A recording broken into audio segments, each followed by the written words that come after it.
Казанда метрополитен төзелеше дәвам итә. Шушы көннәрдә Айсылу тоннель үткәргеч комплексы яңа 2 станция арасын казырга кереште. Җир астында юллар салынуын хәбәрчебез дә күреп кайтты. Җир астын казучы бик зур егәрле машинаны әнә шул кичкенә генә тимәләр идарә итә. Уртача тизлек минутына 15-20 мм.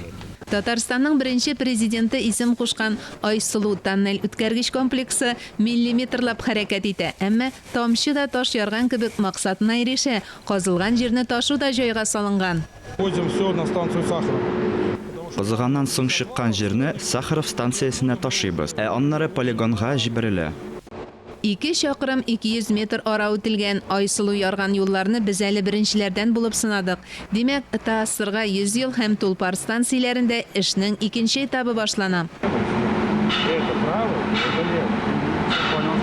Җир асты юлын төзүчеләр Академическая станциясе урынын әзерли башлады. Ул Фучих һәм Завойский урамнары янында төзелә. Димәк, 2017 елда Татарстан башкаласының 15 метро станциясе була. Мөршидә Җихан, Алмаз Хәкимов, Владимир Юрков, Татарстан яңалыклары.